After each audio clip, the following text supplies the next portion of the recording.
Semangat pagi anak-anak, bertemu lagi dengan saya, PPKN Semakin Mudah. Kali ini kita akan membahas soal-soal PPKN bab 1 SMP kelas 9.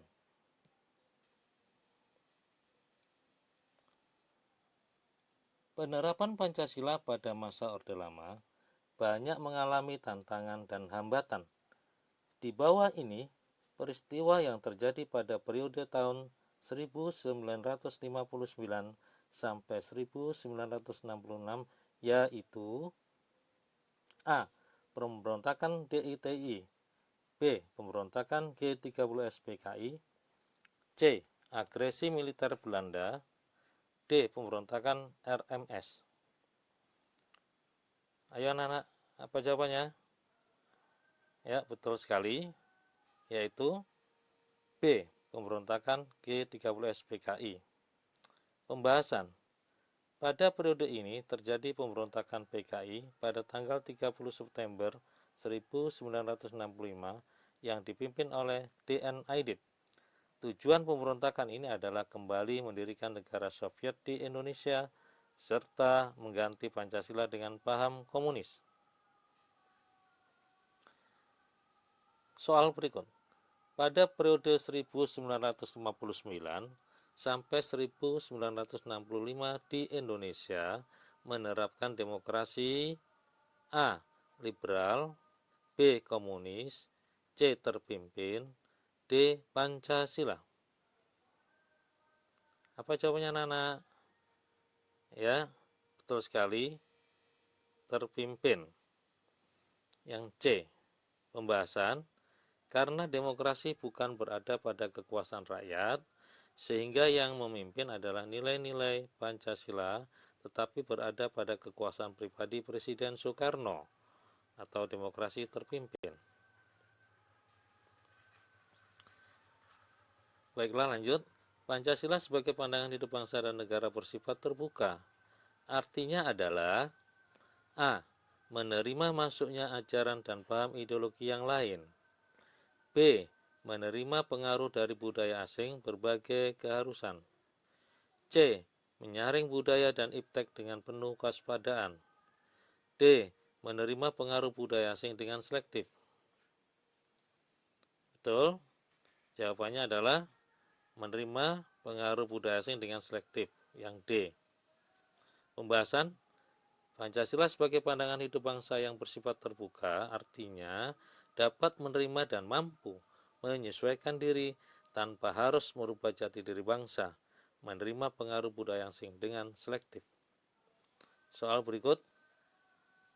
Gerakan DITII merupakan kelompok yang menolak Pancasila dengan pemimpinnya yang bernama A. Musso, B. Kahar Muzakar, C. Insinyur Soekarno, D. Syarifuddin Prawira Negara. Jawaban yang betul adalah betul yang B. Kahar Muzakar.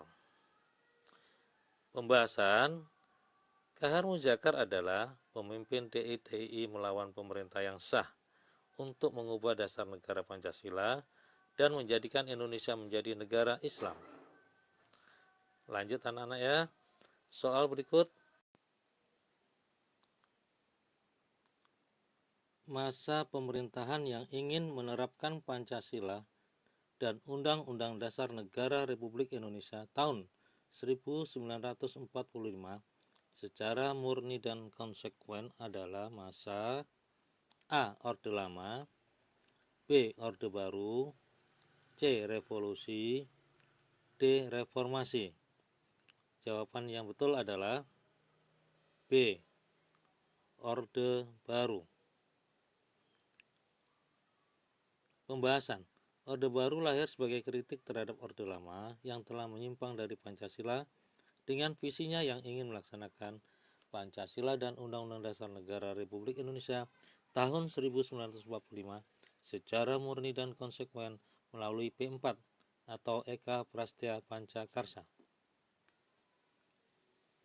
Tujuan Presiden Soekarno mengeluarkan dekret Presiden pada tanggal 5 Juli 1959 adalah A.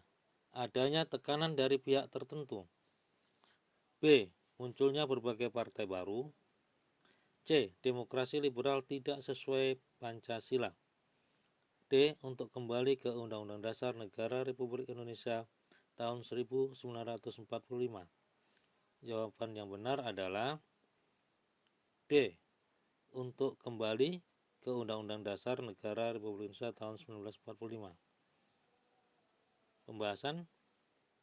Isi Dekret Presiden 5 Juli 1959 adalah membubarkan konstituante, berlakunya kembali Undang-Undang Dasar Negara Republik Indonesia tahun 1945, dan tidak berlakunya UUD 1950.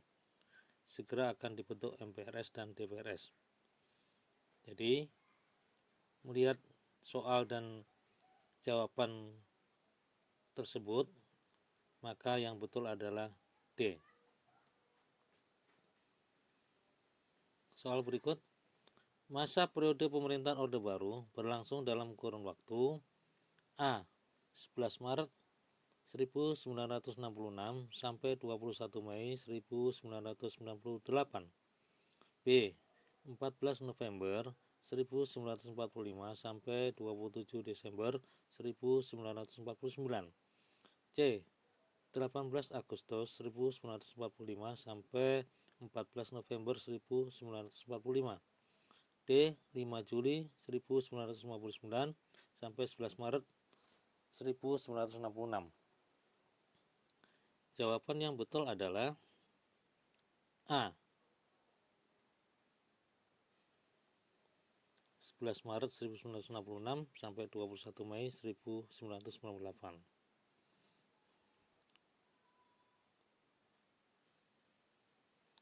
Soal berikut, tantangan yang sangat berat di era reformasi dalam melaksanakan pembangunan sebagai wujud pengamalan Pancasila sebagai dasar negara adalah A. Pengaruh globalisasi. B. Perdagangan bebas.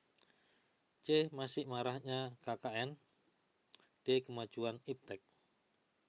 Jawaban yang benar adalah C. Masih maraknya KKN. Pembahasan.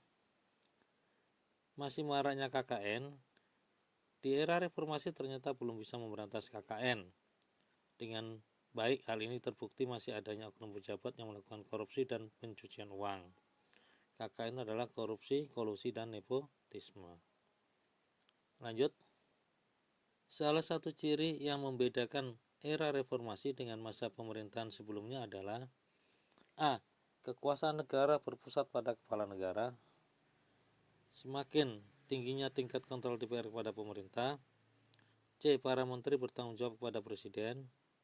D. Adanya kebebasan menyampaikan pendapat di muka umum. Jawaban yang benar adalah adanya kebebasan menyampaikan pendapat di muka umum. Jawaban yang benar D. Ini sudah jelas ya. Lanjut. Keterbukaan ideologi Pancasila hendaknya tetap memperhatikan banyak hal. Di antaranya tidak diperkenankan pandangan garis keras yang dapat menjadikan kehidupan warga masyarakat resah dan tidak tenang. Berdasarkan penjelasan tersebut dapat disimpulkan bahwa hal yang harus diperhatikan dalam keterbukaan ideologi Pancasila adalah A. Mencegah berkembangnya paham liberal. B. Terjaminnya stabilitas nasional yang dinamis. C. Larangan terhadap pandangan ekstrim yang membuat resah dan teror. D. Pembentukan norma baru melalui kesepakatan. Betul, jawaban yang benar adalah C. Larangan terhadap pandangan ekstrim yang membuat resah dan teror. Jadi jawabannya C. Sesuai dengan yang ditanyakan ya. Demikian pembahasan soal dalam pertemuan pertama ini. Semoga bermanfaat. Terima kasih. Sampai jumpa lagi anak-anak.